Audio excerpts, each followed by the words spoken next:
अपने अपने स्वभाव के अनुसार पूजा का विधि विधान बना करके पूजा की रस्म निभाते हैं। भावार्थ ये कि सात्विक स्वभाव के जो व्यक्ति है उसका पूजा का विधि विधान क्या होता है? नहा धो करके, फ्रेश हो करके, फिर भगवान के मंदिर को भी साफ स्वच्छ करके फिर पूजा करते हैं।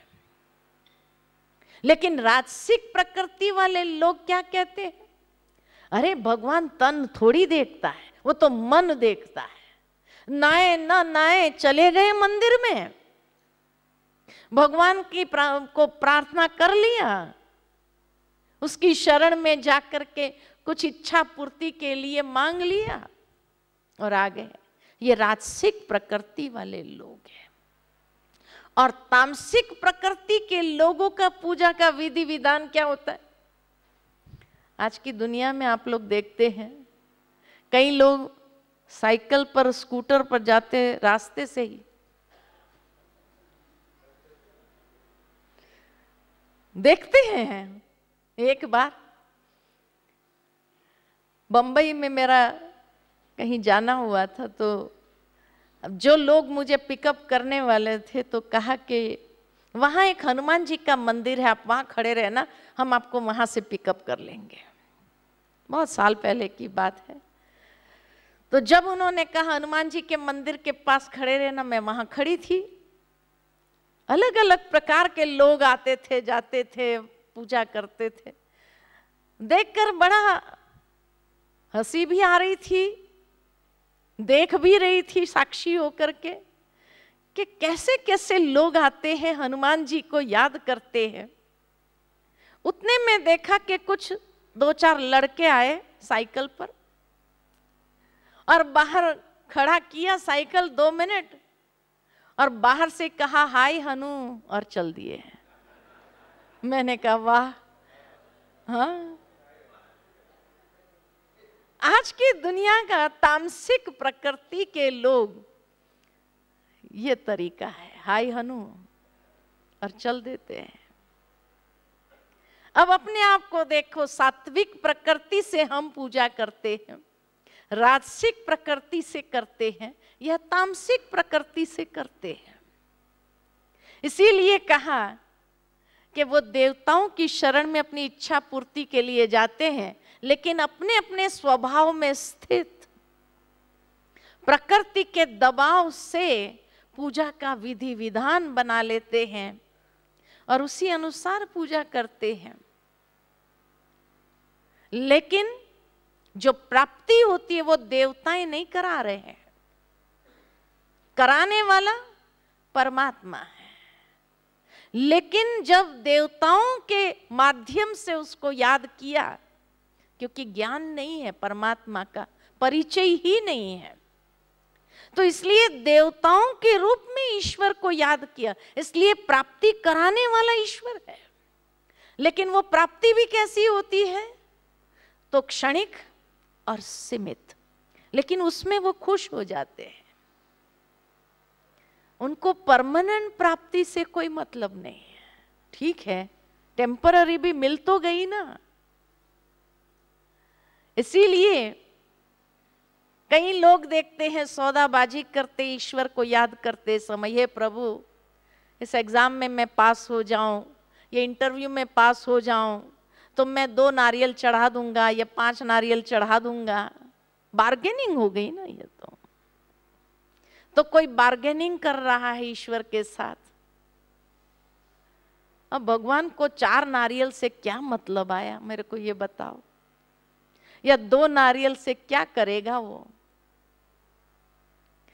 लेकिन फिर भी दयालु है ना, कर देता है। लेकिन सीमित और क्षणिक होती है, इसलिए लोग जाते रहते हैं। अगर ये प्राप्ति भी ईश्वर न कराए ना तो शायद घोर अधर्म हो जाए, इसीलिए भगवान कराते हैं। लेकिन स्पष्ट कह दिया कि जो डायरेक्ट मेरी शरण में आते उसको जो प्राप्ति है, और जो वाया होकर के आते हैं, वो कहानी याद आती है कि एक बार एक भिखारी था, रोज राजा के द्वार पर जाकर भीख मांगता था। राजा का भी नियम था कि मुझे कुछ न कुछ देना जरूर है, जो आए खाली हाथ नहीं जाए, कुछ न कुछ देता रहता था। एक दिन भिखारी ने सोचा ये राजा लाता कहां से है, उस सोर्स को अगर मैं भी जान लूं तो मुझे भीख मांगनी ही ना पड़े। ये सोचकर एक दिन वो सुबह सुबह 6 बजे में पहुंच गया। द्वारपाल से पूछा, हे द्वारपाल तुम मुझे ये बताओ कि इस वक्त राजा कहाँ होंगे और क्या करते होंगे। द्वारपाल ने कहा राजा तो मंदिर में बैठे हैं, पूजा कर रहे हैं। सोचा वहीं कोई स्रोत होगा, जाना चाहिए। कहा मैं जा सकता हूँ। कहा जरूर जा सकते, लेकिन पीछे बैठना, आगे नहीं जाना। कहा मुझे आगे कोई काम भी नहीं है, मैं पीछे ही बैठूंगा।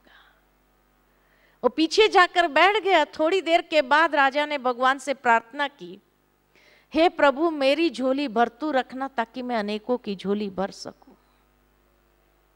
जैसे ही भिखारी ने ये बात सुनी, उठ के बाहर आ गया। द्वारपाल ने पूछा बड़ा जल्दी बाहर आ गया, क्या बात है? कह रहे आज पता चले ये राजा भी भिखारी है। वो भगवान से मांगते हैं, भगवान उसकी झोली इतनी भरता है, वो हमारी झोली तो इतनी भरता है, तो मैं भी डायरेक्ट भगवान से ना मांगू। चलते चलते भिखारी के मन में विचार चला कि राजा पूजा कर रहे थे हनुमान जी की, इसका मतलब हनुमान जी ने राजा की झोली भरी, राजा ने हमारी झोली भरी। फिर विचार आया हनुमान जी की झोली किसने भरी? तो कहा वो तो श्री राम भक्त थे। फिर विचार आया श्री राम की झोली किसने भरी? तो कहा उसने तो महादेव की पूजा की थी। तो भिखारी सोच में पड़ गया कि इसका मतलब महादेव के बहुत सारे भक्त, उसमें से एक हिस्सा श्री राम को मिला होगा। श्री राम के भी इतने सारे भक्त, उसमें से एक हिस्सा हनुमान जी को मिला होगा। हनुमान जी के भी इतने सारे भक्त, उसमें से एक हिस्सा राजा को मिला होगा। राजा को भी इतने सारे को देना पड़ता, उसमें से एक हिस्सा मेरे पास आया। तो भिखारी सोच में पड़ गया, ये वाया वाया में सब कम हो रहा है, क्यों ना मैं डायरेक्ट कनेक्शन करूं भोलेनाथ के साथ ही। मेरा भाव तो आप समझ ही गए होंगे, कहीं हम भी वाया वाया में तो नहीं अटके हुए हैं। तो आज के बाद क्या करेंगे? क्या करेंगे? अरे डायरेक्ट कनेक्शन करो ना, जब भगवान ने कह दिया इनडायरेक्ट कनेक्शन में प्राप्ति बहुत सीमित और क्षणिक है, तो डायरेक्ट जाओ। प्रॉब्लम क्या है? अब तक परिचय ही नहीं था, अब परिचय तो प्राप्त हो गया। तो इसलिए एक है डायरेक्ट उसकी शरण ग्रहण करना, एक है इनडायरेक्ट में जाना। प्राप्तियों में भी बहुत बड़ा अंतर है, यह भी गीता में भगवान ने स्पष्ट कर दिया।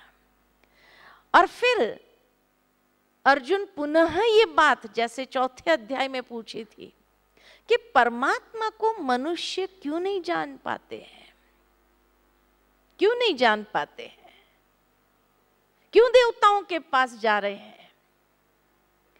तब भगवान कहते हैं संसार के संपूर्ण प्राणी इच्छाओं और द्वेष अर्थात राग द्वेषादि द्वंद्व से उत्पन्न मोह से ग्रस्त है, इसीलिए वे मुझे नहीं जान पाते हैं।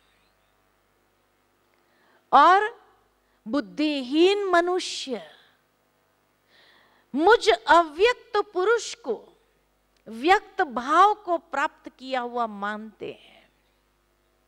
वे मुझ अजन्मा अविनाशी सर्वोच्च को नहीं जानते, क्योंकि मैं सबके सामने प्रत्यक्ष नहीं होता। मैं इनके भी, श्री कृष्ण के भी, इनके भी तीनों कालों को, भूत वर्तमान भविष्य को जानता हूं। इनके भी तीनों कालों को जानता हूं। इसीलिए भगवान कहते हैं बुद्धिहीन मनुष्य जो इतना मोह के अंदर ग्रस्त है, वो परमात्मा को कैसे जान पाएंगे? अव्यक्त पुरुष जिसको अपना व्यक्त स्वरूप नहीं है, जो प्रकाश पुंज है, उसको व्यक्त यहाँ कहीं ना कहीं अर्जुन को भी सिग्नल दिया गया है कि तू भी मुझ अव्यक्त को व्यक्त स्वरूप में देख रहा है, श्री कृष्ण के रूप में देख रहा है। बाकी मैं अजन्मा हूं, अविनाशी हूं, सर्वोच्च हूं।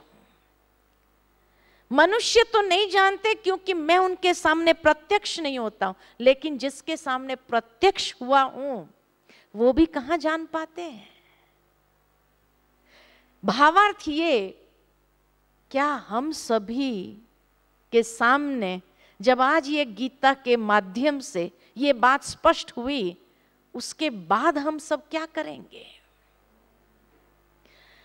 क्या फिर भी उस परमात्मा की शरण को डायरेक्ट ग्रहण करेंगे, उसको समझेंगे, या फिर भी वही देवताओं के शरण में जाएंगे? अपने आप से कुछ बातें करनी होगी हमें, और अपने आप से बातें करते हुए अपने आप में एक चॉइस, एक फैसला करना होगा कि मुझे क्या करना है, क्योंकि ये हम सब अर्जुनों को एक सिग्नल है। अब अर्जुन पुनः सवाल पूछते हैं, तो परमात्मा को कौन जान पाते हैं?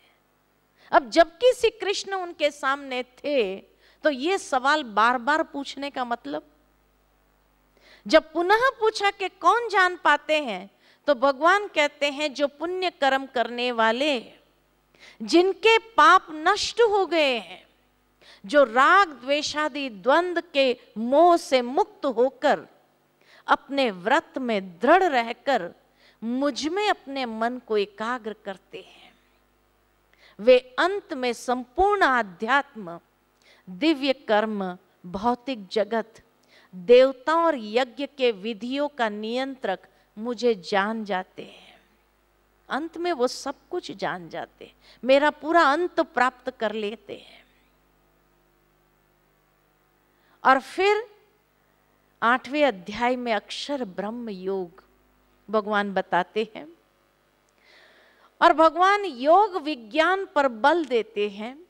वे इस रहस्य का उद्घाटन करते हैं कि व्यक्ति की मृत्यु के समय उसकी जो अवस्था होती है, वैसी ही उसकी गति होती है। वह हमें ब्रह्मा का दिन और ब्रह्मा की रात्रि का ज्ञान देने के साथ साथ व्यक्त और अव्यक्त का अंतर स्पष्ट करते हैं, तथा इस भौतिक जगत से जाने के 2 मार्ग के बारे में स्पष्ट करते हैं।